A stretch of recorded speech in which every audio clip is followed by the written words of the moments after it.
Welcome to the first ever Cow StoryLab podcast. And what a tremendous panel we have for you tonight. I'm here, I'm Rob Jung, one of your co-hosts here with Michael MacBride, the other half of Cow. Michael, good morning. Morning. Um, we have a standout panel for you, and our subject matter for this very first podcast is crafting compelling bad guys. Um, making villains you love, I guess. And part of this podcast is an announcement of a new literary award called the Moriarty Award. If you look just past my left or right ear, I'm not sure which one, depending upon how you're looking at me, you'll see the logo for the Moriarty Award. That will be awarded in 2027 for the best villain in literature written in 2026 or released in 2026. So, but first, before we talk any more about that, let me introduce our panel, and I will start to my left, Frank Weber. Frank is a forensic psychologist specializing in homicide, domestic abuse, and rape. He knows his villains, he knows how they think, and he fictionalizes those in his books. He's written 10 books. I think that's right, isn't it? 10 novels, Frank? Yes. And his most recent is Heartbreak Hollow. Immediately to my right is David Housewright. David is a St. Paul crime writer. He's written 33 books, and two of them in two primary series, but a lot of standalones as well. He's won the Edgar Award. He's won 3 Minnesota Book Awards. He's the past president of Private Eye Writers of America. And his most recent book is Them Bones, a study of the black market in antique and ancient dinosaur bones. To my right on below is Tracy Clark. Hi, Tracy. Tracy joins us from Chicago. She's written 9 novels, 2 different series, both with kick-ass female uh, protagonist detectives. One is the policeman, one is a private eye. She's won the 2 Sue Grafton Awards given by the Mystery Writers of America. She's won an Anthony Award. Her most recent book called Edge is an Anthony Award winner. To my left on the second level is Aaliyah Wright. Aaliyah comes to us from Philadelphia. Morning, Aaliyah. Aaliyah is a newspaper writer, most recently the entertainment editor for Gannett USA Today. Her writing has been compared to Gillian Flynn and Karen Slaughter. You just released a second book, right? Not yet. Not yet. But will it be out by March? No, No. not Okay. yet. Well, her first book then is her debut novel is Now You Owe Me. It's shortlisted for several prizes and has been met with great acclaim. So welcome, Aaliyah. And down on the third tier, all by himself with his close personal friends, is my drinking buddy, Brian Luderman. Brian is a veteran Minnesota crime writer. He has coined the term corporate thriller. He's written 10 books, most of them in a Penn Wilkinson series. And his most recent is Incel, which introduces a whole different kind of villain.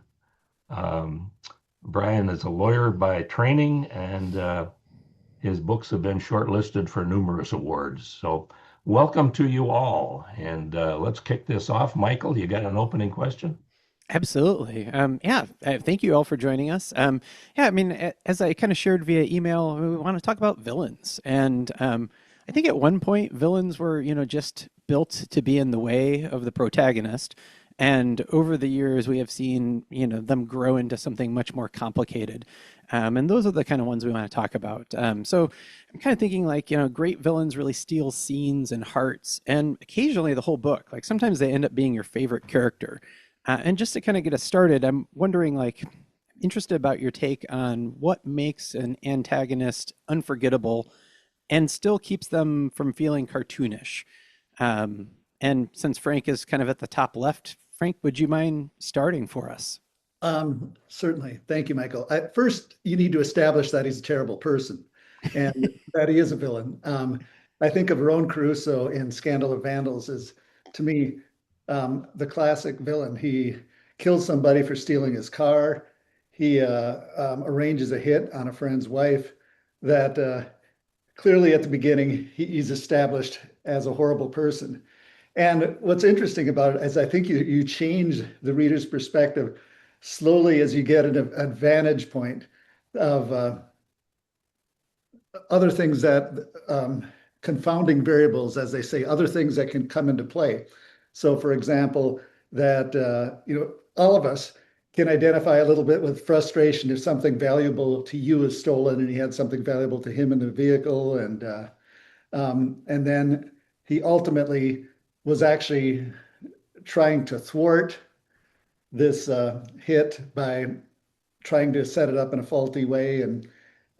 But you reestablish his character periodically by he is um, at heart, he's not a good person. It reminds me of Shakespeare once said about one of his characters, I'm not naturally moral, but I am sometimes by chance. And that's that type of person.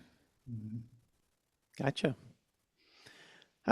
Tracy, you're right underneath him. What kind of things do you think make a great antagonist or somebody who sticks with you beyond just being cartoonish? What sort of draws me when I sort of write them is the normalness of them. I mean, we sort of expect this big, monstrous thing, and it's not always that. It's all sometimes the normalness of the evilness is what I sort of work with it. I mean, these people, I write about serial killers and really bad people, but there's got something inside of them that is broken. And so I sort of concentrate on the broken thing. What was it that sort of got them to the point where they're going around chopping up bodies? Chopping up bodies, not only chopping up bodies, but redheads specifically. So you have to be really sort of focused on whatever your trauma is to sort of get you to that point. And so that I sort of like to dig into whatever that thing is, that sort of kernel, that seed in the breast of their body, that sort of got them to that sort of full blown point. So I'm sort of digging for trauma. I'm sort of digging for how they were raised, who raised them, why, how. So I'm looking deep, and then I'm sort of, going from there and dropping bodies as I go. But there's a reason why they're doing it. They don't see themselves as bad people. They're just living the life that they were given, or the life that they have, and so they're looking at it as normal. Okay, this is what I need to sort of get myself to the next whatever, and this is how I do it. So I'm looking at the normalness of it. I'm looking at the deep sort of seed of it, what got them to that point, and then the bodies, fall because it has to, because we're writing crime fiction. But there's a reason they're doing it. So I'm looking for the reason. Gotcha. David, what about you? What kind of draws you or motivates you when you're writing villains? Well, excuse me, there are two things. The first is how they serve the book. I mean, what's the point? What's the story you're trying to tell?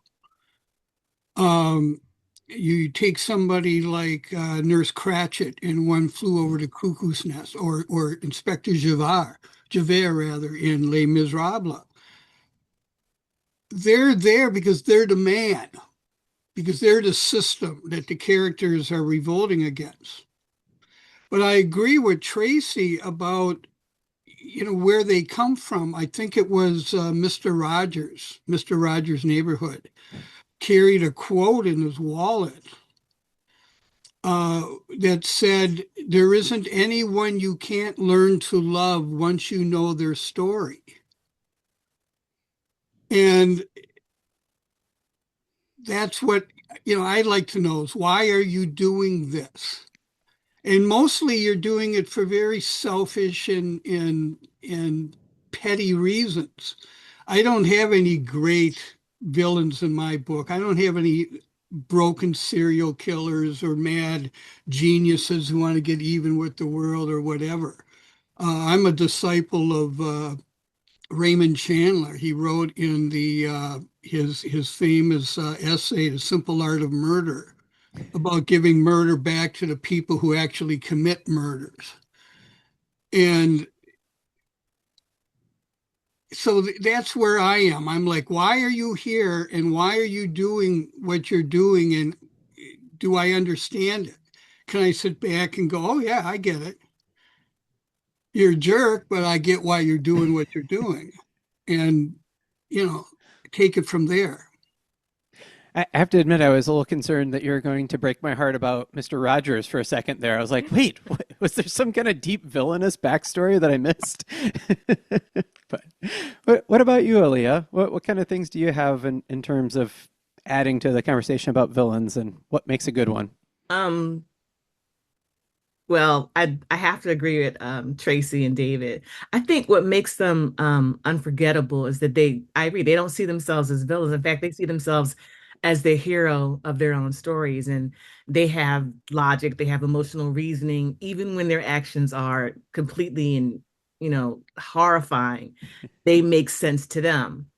And so the other thing is I set out to write something, plausible. And I asked myself, is this something that could really happen? Both of my villains and their twin serial killers, the boy we meet them both when they're 7 years old. And the novel explores their evolution, like how did they become the way that they are? And so one is more sympathetic than the other. So they're operating from a place of guilt and fear and love, and that's twisted into something that only makes sense to them, but they feel that they're justified because they're doing what they want to do. They're completely and totally narcissistic. I think you have to be killing people because you don't care about anybody else. I think that they should, feel like real people that you might encounter, which makes the story feel less like fiction and more like something that could actually really happen. And, I think the moment a villain starts doing things just to be evil, the readers may disconnect. That's where the plausibility steps in. For me, it's like hearing that noise in the basement and there's something down there. But if you're like me, you're not going down there. I'm scared. I'm scared of everything. I'm like, I'm calling the cops. I'm not investigating anything. But it's like, you hear that noise, but you're going to ignore it. So, and I think that, when you have these villains and their choices, come from something deeply like human like grief or fear or guilt or love, that's twisted into something that the average person wouldn't recognize, I think that draws the readers in. And in Now You Owe Me, I was very intentional about, making sure that the villains were operating from, that they weren't operating from randomness. Every action came from an internal logic that escalates as the story unfolded. And that to me is what makes the tension feel really real. And the readers aren't just watching danger, they're watching what's inevitable. And that kind of psychological realism, I think, translates really powerfully to the page, which feels almost cinematic because audiences don't just, see what the villain does, they feel the emotional triggers behind it. And one of the things I want to point out is that in this world that we live in today, we're all competing for people's entertainment time with screens. So, I'm trying to create something that's when people read it, they can almost feel as though not just have that suspension of disbelief, but feel like they're part of the story or in the story so that it sucks them in. I had so many people tell me that they were up reading the book all night because they couldn't stop turning the pages, which is great, but for me, I want to make sure that the villain's actions, that that they feel like they're justified in their actions, and that's what makes them, really, really dangerous, in my opinion. And I think that that's what makes them sort of resonate off the page is because you could say, you know what, that could really happen. I hope I it doesn't think happen to me. hearing you talk, I'm picturing a new phrase, which is like bingeable books, right? Like the How book that you about can't put down, right? Like it's the equivalent of the Netflix series or whatever. So, Brian, how about you? Last but not least, what other things do you have to add here? I agree with pretty much what has been said so far. I think you want to we need to avoid going too far in explaining uh, how the villain got the way he was. You don't, you want to explain but not excuse, because at the end of the day, they are, as Frank said, a horrible person. That's a clinical diagnosis, right, Frank? And the I think there is uh, as Aaliyah said, a real element of narcissism, which usually manifests itself, I think, in terms of grievance. They see themselves as getting a raw deal in life. Uh, and that's something we can all relate to. We all feel we've gotten the short end of the stick at various times, and that can make the villain sympathetic and not cartoonish. But again, you don't want to go too far in but I think Aaliyah really nailed it here. These villains really see other people as kind of bit players in their world. That real fundamental narcissism, and it can be interesting. It can be uh, informative to find out how they got that way. But at the end of the day, horrible person.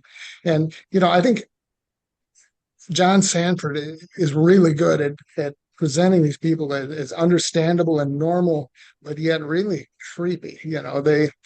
They see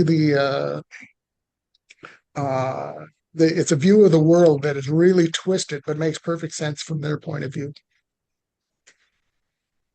Uh, So I'm going to do this. We're going to switch up a little bit, and that is, we're going to just ask you each quickly, who is your favorite literary villain?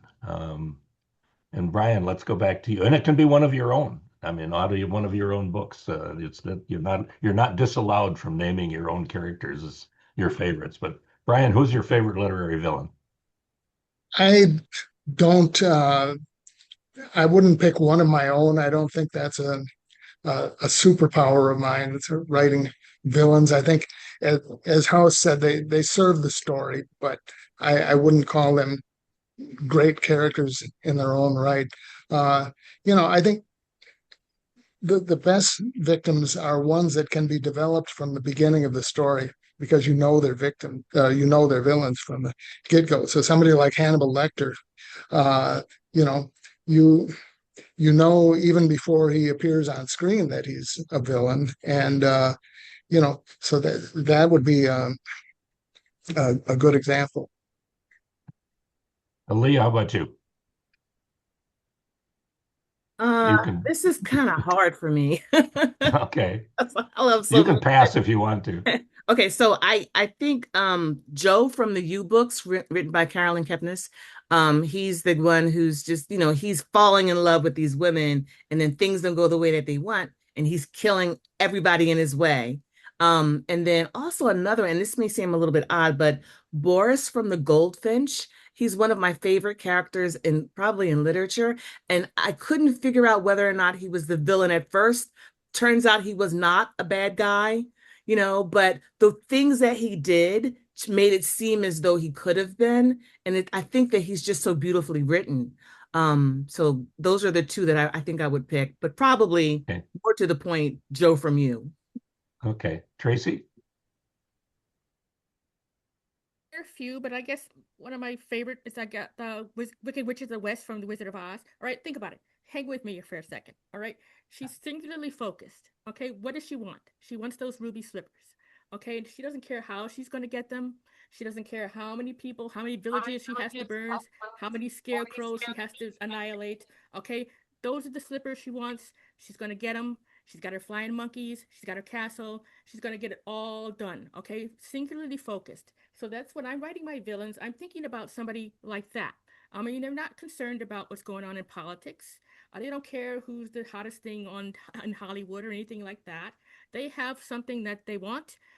These things, hurdles and challenges are in their way, and they're going to do whatever they need to do to get to the honey pot, to the end. Okay, so Wicked Witch of the West, Wizard of Oz, singularly focused, wants the slippers, doesn't care how she's going to get him, and she's got monkeys to help her. I love it. I love it. Frank, how about you? Well, to me, Moriarty set the tone from Sherlock Holmes for the great villain because so many books before then and around that era, um, the villain is just mean and not, and Moriarty becomes someone who's intelligent, who has some qualities which you didn't see in a lot of previous stories. I really like my Roan Caruso character in my books just because he's based on, to me, on some of the real criminals I've dealt with. That bad guys are not just bad to the antagonist; they're bad to everybody. And things like, for example, he and his wife had a rapist, a naked woman tattooed on the back of a rapist before he went to prison to assure he'd get assaulted when he went to prison. That type of stuff. And it's interesting because your readers can identify that and even like it, even though it's when you think about it, it's really creepy. And but in a sense, it helps garner support for this person who's a terrible person. It just sometimes he's a terrible person acting in ways that you can kind of identify with. House, how about you? You've had 33 villains. Hmm. Is one of them your favorite villain? Or No, is no? no, they're all there for a reason, and Okay. my own. I'm kind of torn. I knew this question was coming, and I've been trying to think of my favorite and why. Ripley, the talented Mr. Ripley is interesting to me. But I think my number one villain is Byron E. Tallis in Atonement, Ah, and the reason is she does these despicable things to her sister and her sister's boyfriend. But as the book progresses, she realizes her mistake and she tries to make amends and do the right thing until we get to the end of the book and we realize, oh, that's all BS. She invented that because it makes for a better story. And I'm like, I don't know why that strikes me as being really rotten because that's what we all do, right? We try to figure out what's the better story. But that God, I hate that. that's like looking in a mirror. Oh, thank Oh. you. Thank you. Yeah. Oh, That's funny. so I was thinking, actually, Rob, you've actually rubbed off on me. You keep mentioning Elmore Leonard, and I have to admit I had never read any of his stories, but I've started watching the Justified series, and I love Boyd Crowder. I mean, he is such a weird character in terms of like, I don't know, like, is he the villain? Is he not? Like, you understand his logic. You can see, like, kind of like all of you have said, he really does, get a raw deal and at times tries to redeem himself and fails and then kind of embraces, like, well, fine, I'm just a criminal kind of thing. And I don't know, I like those kind of complications there. But I'm kind of wondering, I guess, and I don't know if you're going to go in a different direction, Rob. So I'm sorry if I'm no, kind of jumping the gun, but I'm curious, no. have you ever had villains start to take over the plot of your story, where they start taking it? I don't know. People talk when they're writing, about somebody, a character just kind of takes over a book. And I was wondering if that ever happened with any of your villains.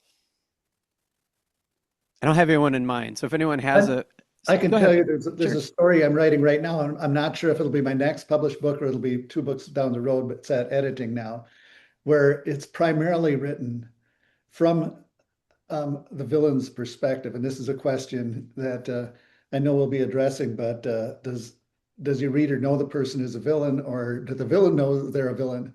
And it's one of those situations where no, they don't. And they engage in behaviors as a result of, unfaithful partners, patriarchal father, being body shamed, and you can identify with them and you get it, you get it, you get it until you get to the end and you realize, okay, this is the villain, that after you could identify this person throughout the whole book, that you realize that this is the person, so I think that's an interesting way of doing it. Anybody else? That's a good question. Yeah, No? I can you guys hear me? Yeah. Yeah, okay. So for me, yeah, my villains sort of took over the whole book. Um, in the beginning when I was first writing Now You Owe Me, there were moments where I decided that the story was about um the hero who changed as well. So it was about how this young woman was going to escape from a serial killer. And then when I began to think about it, and I began to create the characters, Ben and Corinthia, I just I just became consumed with them. And then I was thinking, well, what if there's instead of one, there's two? And what if they're related? What if they're twins? What if the woman is the one primarily doing the killing?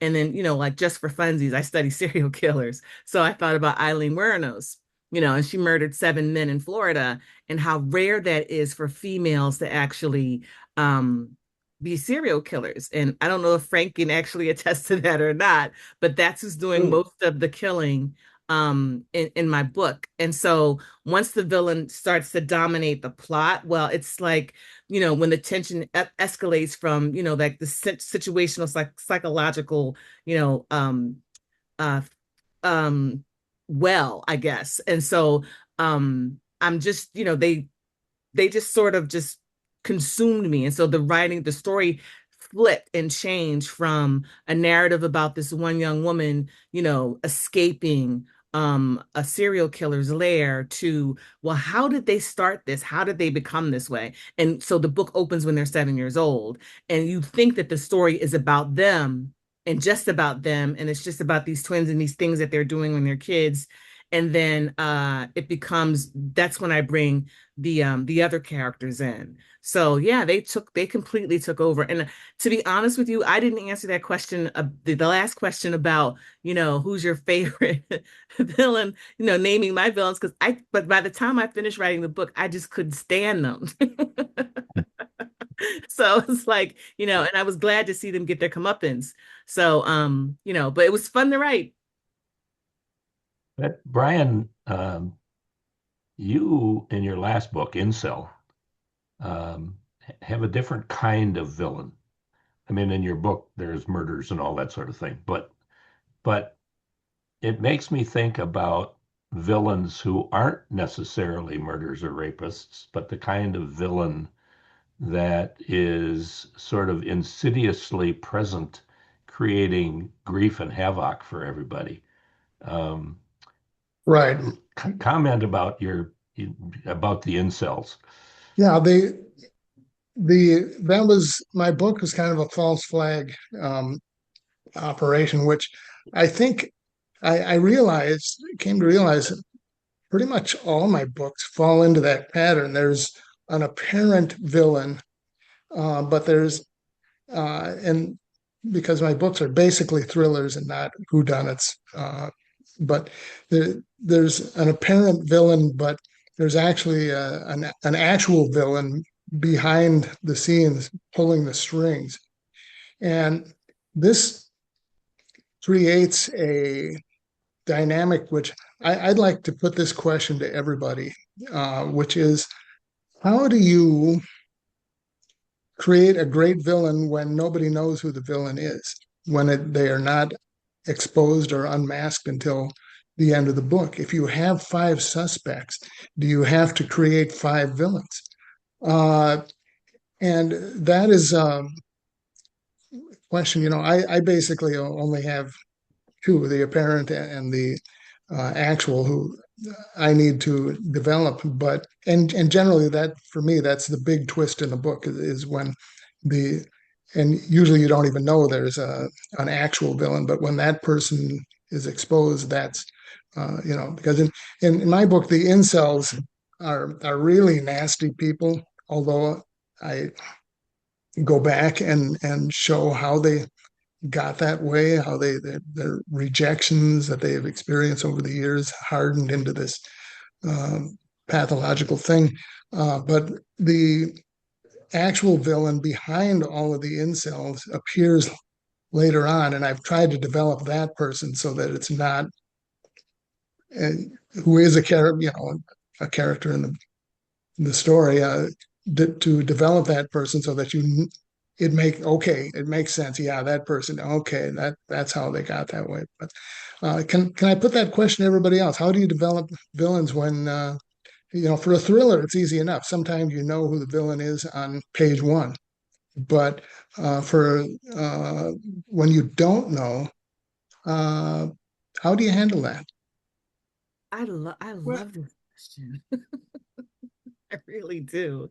Um, so for me, I almost did the same thing, but mine is sort of hidden in plain sight, where you don't really understand that that there's actually three villains in this book and not two. So I think that makes for a beautiful twist, honestly, because the reader's not expecting that. And I don't know that you have to dive in. I think when you do this, you sort of hide them, so that people are not expecting that person to be the villain. And do you need to explain them? I don't know if that you need to do that. Because then it's open to the reader's interpretation, right? Well, are you okay with me interjecting here? I was just going to say it's. I just finished a book. Rob mentioned before. I wrote a book called "Them Bones," which deals with the theft of dinosaur fossils from a dig in the Hell Creek Formation in Montana. And comes closest to a Agatha Christie whodunit than I've ever written. I usually don't go there because there are 10 people at the dig, and one of them must have told the thieves that the dinosaurs were ready, that they could grab them, they can go. So the question becomes not only who done it, which one of these 10 did it, but why? And they don't all have to be bad people. I mean, there's a scene where Mackenzie's interviewing this young college woman.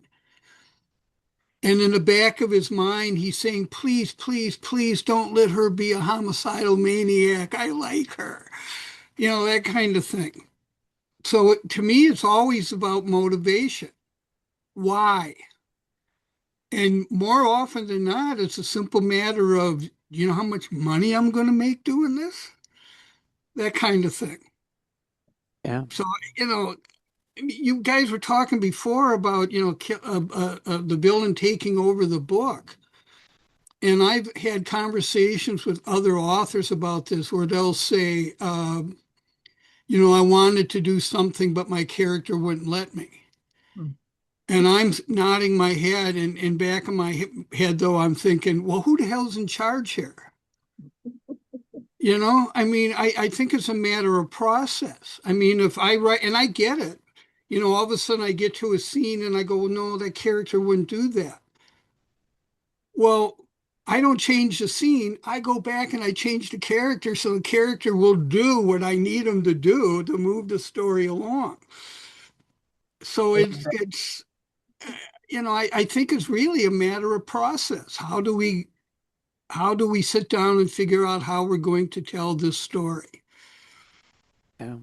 Frank, you wanted to add something. Go ahead. Well, Brian, it's interesting. I'm curious to read your book. My book, Heartbreak Hollow, involves an incel member also, who is part of the problem right from the beginning. The big question throughout the book is who was working with that person, and the incredible hatred. I've interviewed incel people before in criminal cases, and like for example, one was telling me if I saw a woman being assaulted, I would never intervene because she's done something to deserve it. That type of attitude, that incredible misogyny, is is unbelievable. And so one of the things I try to point out to them, I say, you're the easiest person on earth to manipulate because your hatred is so heavy that any rational person can find a way to antagonize you into doing something horrible. And it's that's interesting. And the question initially was about when you have how do you get more than one person who could possibly be the other antagonist? And the reality is that's how true crime is. I wrote Scandal of Vandals. It's based on the T. Eugene Thompson murder, and I wrote it after meeting and speaking with his son several times. And we got talking about this story. You have to Eugene, I refer to as Tug in the book. He's having an affair with his secretary. He's having an affair with his law clerk. He has his wife insured for $10 million. You have their best friend who's married into the mafia. You have someone who he just got out of prison who's a mass killer. And so that's why it's called Scandal of Vandals. There are so many bad people involved that it's a matter of sorting them out. And that's a true story. This is all true. Yeah. Tracy, I'm wondering if there's a world where you can have 5, to Brian's number that he threw in his question, singularly minded villains a la the Wicked Witch of the West. Like, could you imagine a world where you have 5 of those? And what does that look like in a book? And how do you reveal who is actually the big bad then? I can't personally because I don't plan anything. So I don't know that there are 5. When I start, there's just a body there, and I have to figure out how it got there. When I'm looking at villains, I'm thinking about craft. So we have our protagonist and our antagonist, and they have to be equally matched because one cannot be, stronger than the other, or otherwise it wouldn't be interesting. And so as the protagonist moves, the antagonist has to move. Protagonist moves 2 steps, antagonist has to be there to sort of block them because if somebody wants something, the other person is there to make sure they don't get it. And there's this constant tug through the entire book.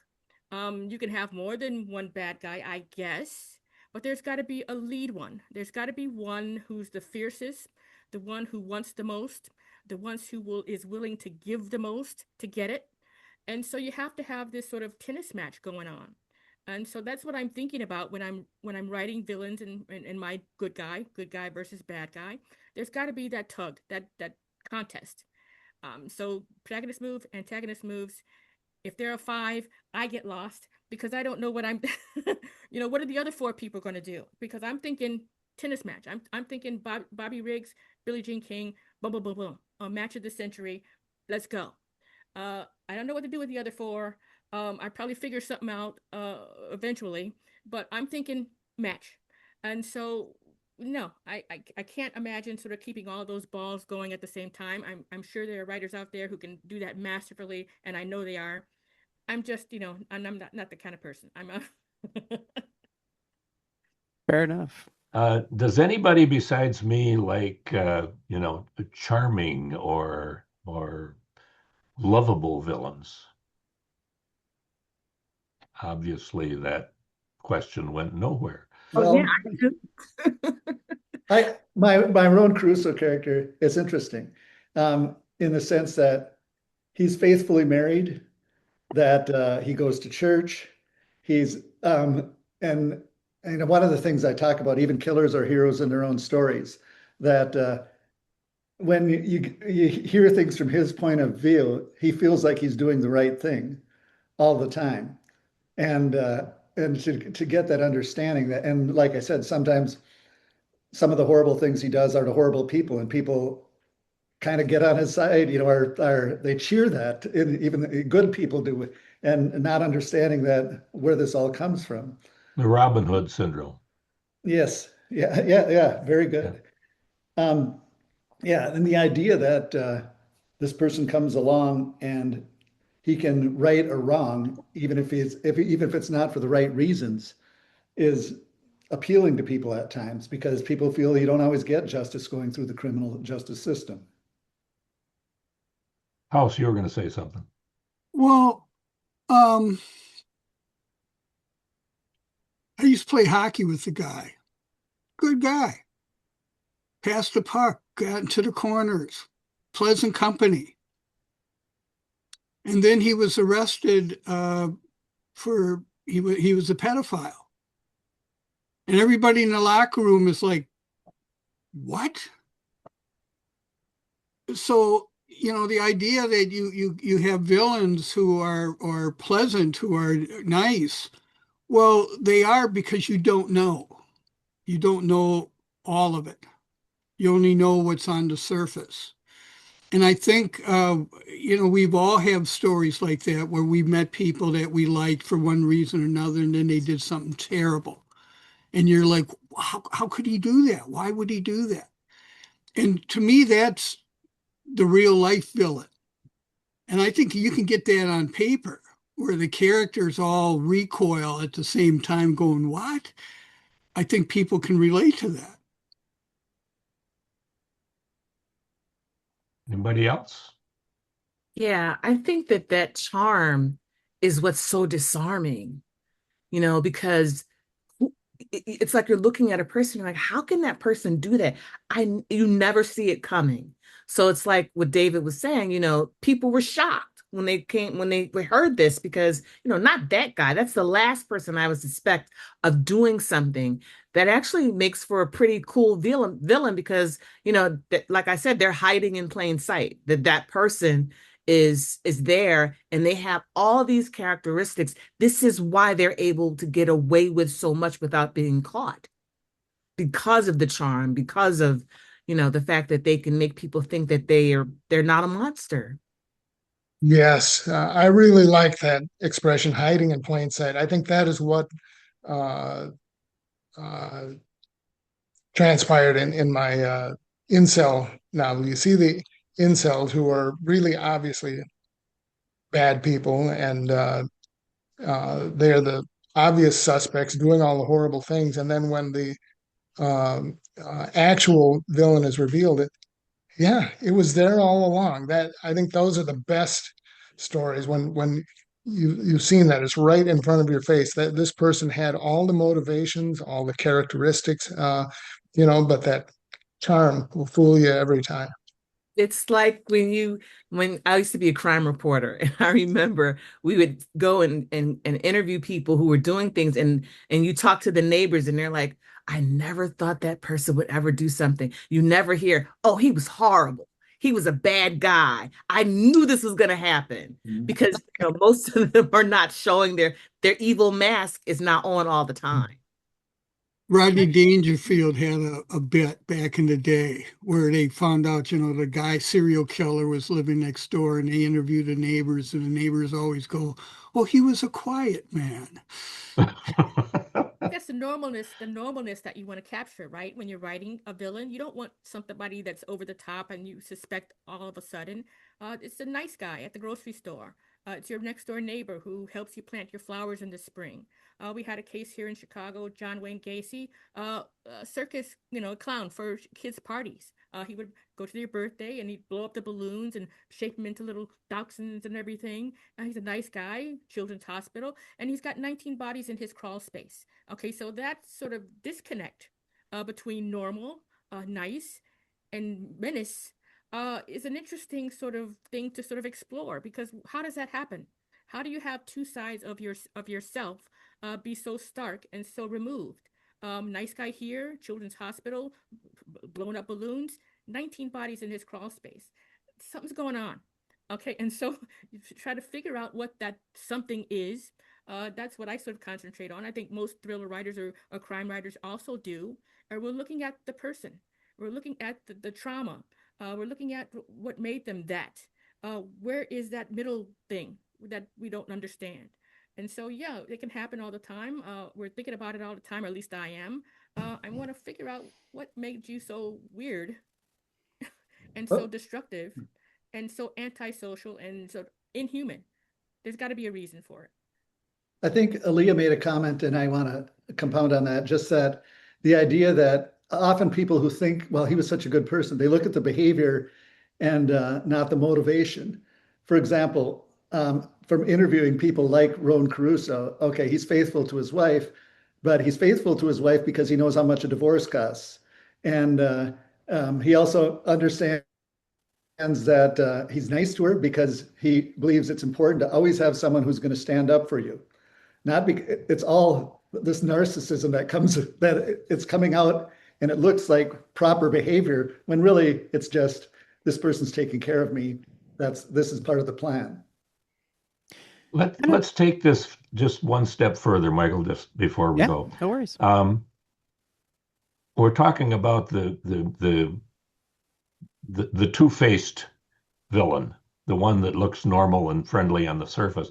What about the one that is there all the time and you know he's a villain? How many people have watched Blacklist? Nobody? One, that's it. Two, three. Raymond Reddington. who was played by who's the actor that plays Reddington? Come on, James Michael. Spader. James Spader. Thank you. So James Spader plays a guy named Raymond Reddington. Raymond Reddington is absolutely evil to the core, and yet he is so charming that notwithstanding he's a bad dude, he's he's the main character of six seasons of television uh, that was very very popular. So the question, and that's Robin Hood, who wasn't, who did bad things, but for the sake of a good purpose. Um, what about the charming villain or the villain who does heinous things, but maybe for a acceptable reason, and is the protagonist actually of the story? Anybody have comments on that? Well, it depends on what heinous means. Now you're talking about film now. My favorite movie villain of all time is Michael B. Jordan in Black Panther, that Marvel movie. And the Mm-hmm. reason I liked him so much was because I'm that far away from joining his side. I get why he's doing what he's doing. It's perfectly understandable to me. And I'm like, no, but I could easily go, yeah. And that's, and you could see why he motivated all these people and everybody was on his side. And to me, that's a key to being a villain is that you understand them. I don't talk, I'm not, I don't mean, their childhood where they got broke when they were children, whatever. I'm talking about where you can sit back and nod your head and go, I get it. I get it. That's a great example. And the question I was going to pose, kind of a twist on what Rob had said, was essentially like, what argument have you given to your antagonist that it almost convinces you, And I was thinking exactly of the superhero movies because for so long it was just like world domination. I want to take over the world. Like, why? Like, who wants that kind of drama and control and like all the trappings that come with it? But to your point, and Black Panther, I mean, that's a fantastic example where you're like, I understand how you got here and kind of motivates you.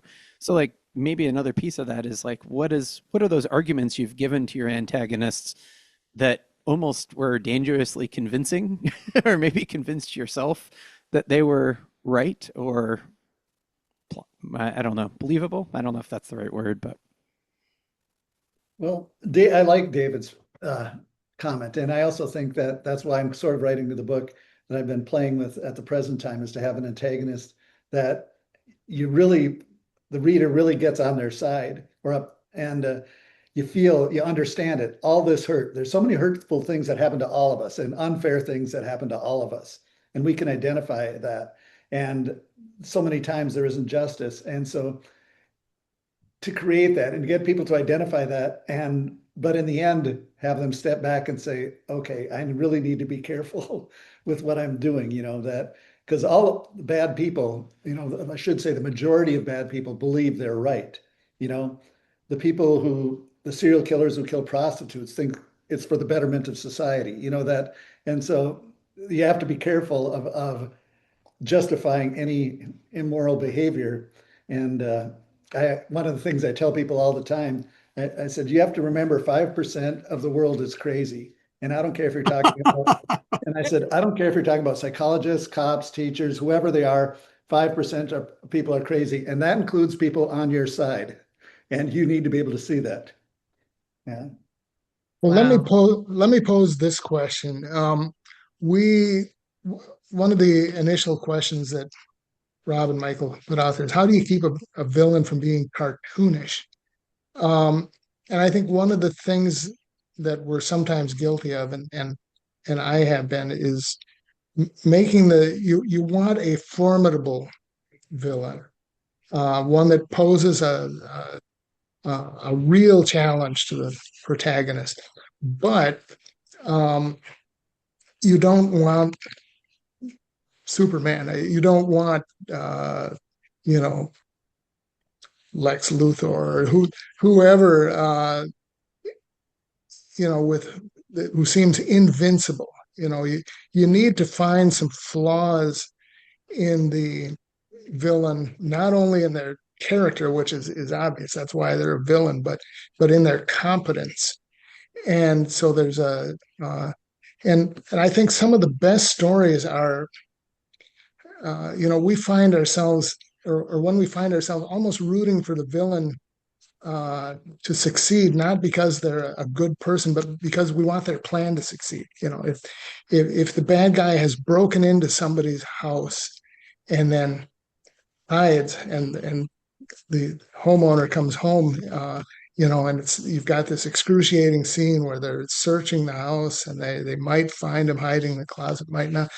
I mean, I think most of us don't want the villain to be discovered. I think most of us are rooting for him to remain hidden and to succeed in that plan. And that's a trivial example, but I think some of us root for the villain's plans to succeed just because we like success. We like seeing things work out the way they're supposed to work out. And I think some of the most effective villains are the ones that we root for because we want their plan to come to fruition. But obviously you can't have a villain who's too flawed, whose plans are too perfect, but they have to not succeed ultimately. But I just want to throw that out there. You have examples of villains who we kind of root for because of their competence. Yeah, I have to add, Jeff Lindsay's Dexter. I mean, here's a guy who's killing serial killers. Yeah. You really want, and you're like, oh, you look at his background. Oh my gosh, he was traumatized. He saw his mom get killed as a child. So he's justified. And, his adoptive father just led him down this path. So he knew he couldn't stop him from doing this. So he encouraged him to kill serial killers. And right there, you have this character all of a sudden who people, will root for because he's not really just killing people. He's only killing bad people. I agree with that. I mean, you root for the villains when the villains aren't quite as bad as the people they're targeting.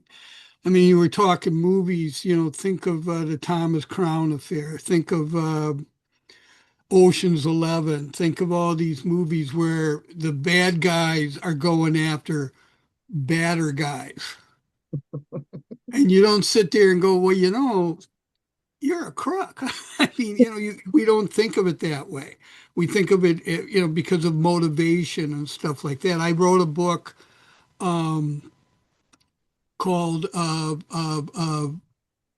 in a Dumpster. And basically what this is there's a band of guys who get together and they're kidnapping the children of rich and powerful people. But they're not holding them for $5 million or anything like that. They don't make it a big story. It's, it's 30 grand, it's 50 grand. It's money that they can get out of the bank that afternoon. And the protagonist, Taylor, is hired by these guys to get those guys. Well, as bad as the kidnappers are, the guys that hire Taylor are worse. I mean, they're corrupt. They're preying on the society, if you will. So the question then becomes, okay, who are you rooting for? Well, and what you're bringing up in that story is actually something that occurred a generation ago in the United States frequently. Rob will tease me about my familiarity with beer, but it happened to the Coors family, the Hams family, where people were kidnapped for money they could turn around quickly. That happened all the time, which is interesting. And I think what Brian's referring to is believability. I trained with Robert Hare, who's the world's expert on psychopaths. And one of the things he talked to me about is that psychopaths are made, not born.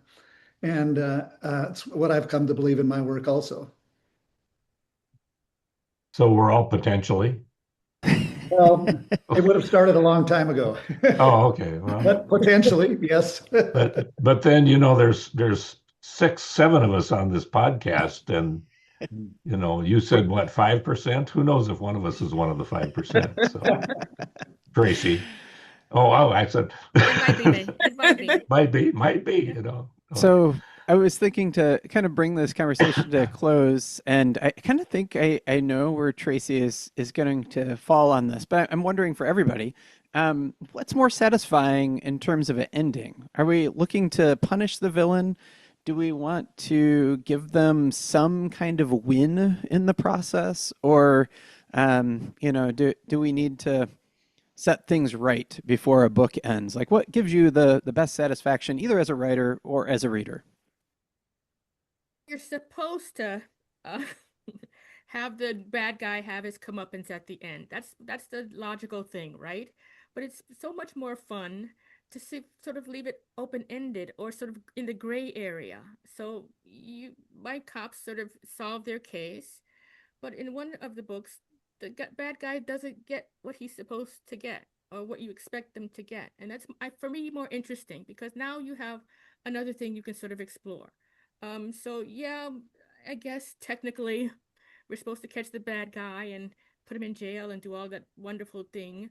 It's also more interesting to write, and I think it's almost more interesting for readers to sort of ponder what would happen if the ultimate thing doesn't happen.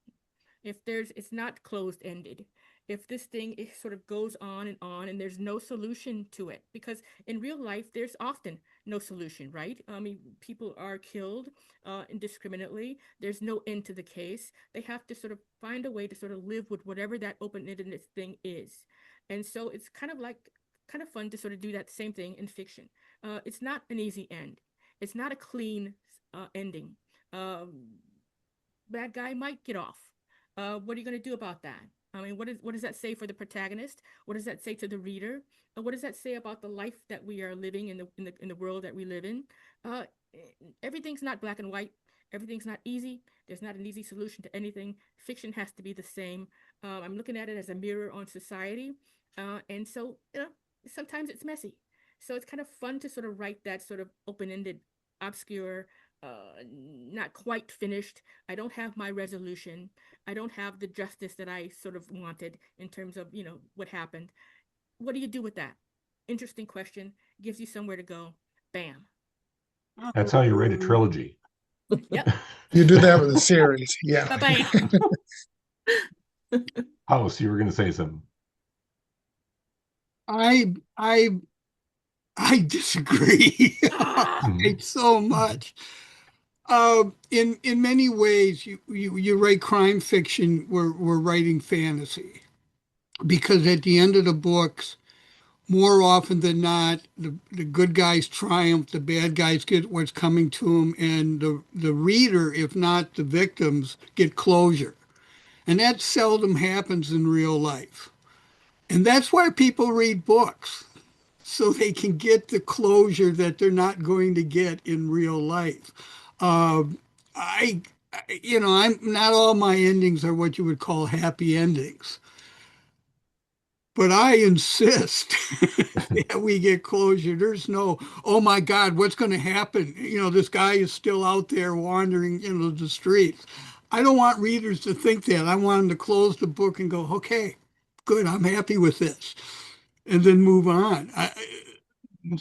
Well, I think we can have endings that are somewhere in between Tracy's point of view and House's, because I think readers' expectation is going to be that there is some resolution here, but I don't think it has to be a totally satisfying resolution. I think, especially, I think from the protagonist standpoint, I think they oftentimes during the story, they have learned something about themselves. They don't like something about the world that is troubling. They aren't always smug and happy at the end. And the bad guys, I think they need to get some kind of punishment generally, but maybe not always the complete, swift, instant, appropriate justice that they deserve. I think you can have kind of a compromised and messy ending, but I don't think you can have a totally unsatisfying hanging out there, and and I don't think you can have a total fantasy ending either. Tracy, as a fellow pantser, um, what you were talking about was what came to be the bane of my existence because I wrote The Reaper as a standalone, and the damn thing ended up with a murder, um, and which wasn't planned at the beginning. And so you can't just end a book with a murder. So I had to write a sequel.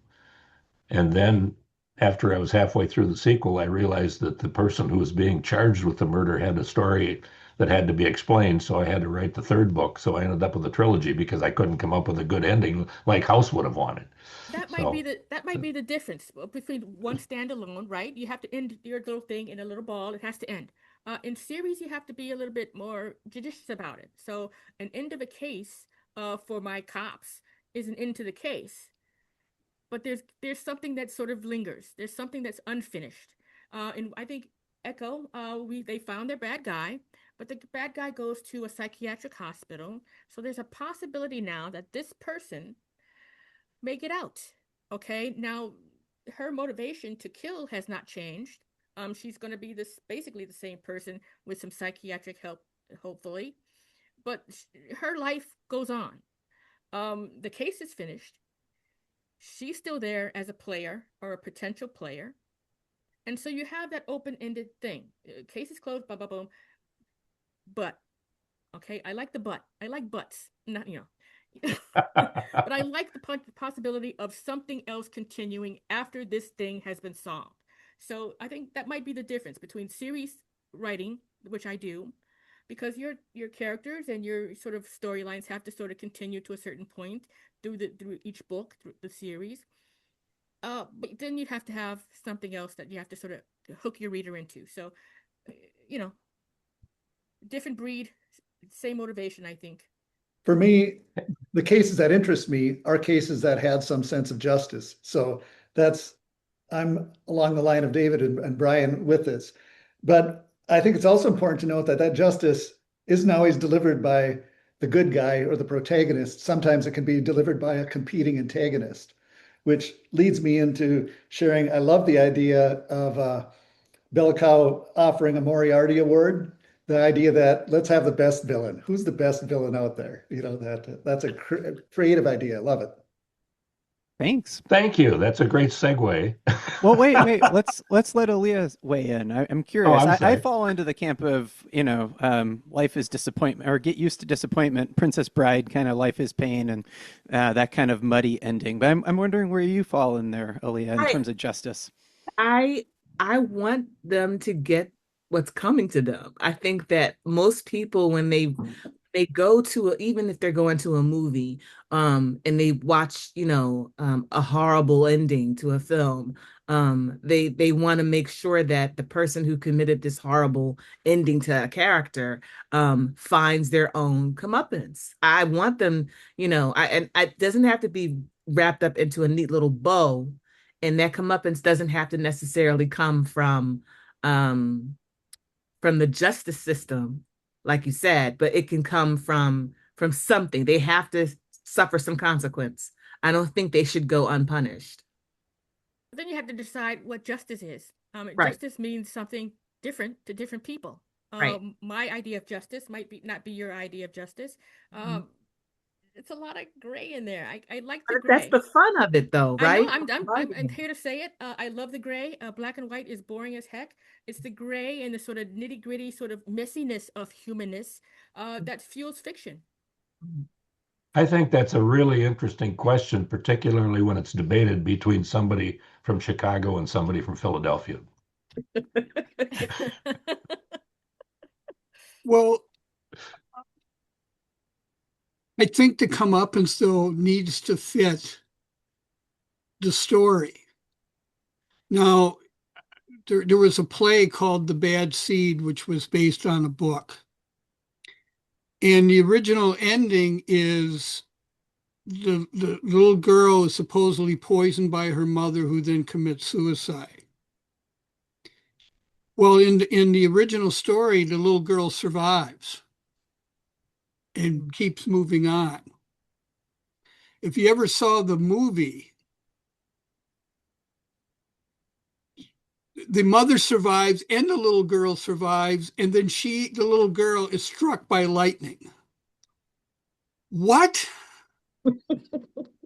And that's Yeah. ridiculous. And so my point is, whatever closure you get, and I don't care how unexpected it might be or where it might come from, it has to fit what came before so that the reader goes, oh, okay, I get it. You can't have them get struck by lightning. I mean, come on. Okay. Any more comments on anything here before we wrap this up for the day? This has been fun. Thank you, everybody. Appreciate it. Frank, thank you for the positive comments about the Moriarty Award. Anybody else have any thoughts on that? Is it a good idea? Is it silly? Do you want to see the villains, or at least the authors of the villains, rewarded? What do you think? I'm all for it. I think it sounds like fun. We think so too. That's why we're doing it. I think it's Brian, a great idea. Please let Leah? me know if I can get involved in any way. No, all your ideas are good, Rob. Yes, I support this one. Okay. Tracy, and inevitably some of your villains are going to end up nominated. So, That'll be I know great. you're As long as the Wicked Witch of the West gets in there too. I mean, really, she needs her spot. okay. Well, if we can republish the book in, 2026. But thank you, everybody. Thank you ever so much for coming for the first ever Bell Cow Story Lab podcast. You have been a grand panel, and we hope that the people who have been watching and listening have learned about villains and how to look at them as they read them or as they write them. So thanks, everybody, and have a great day. Thank you, Rob. Thank you. Thank you, guys.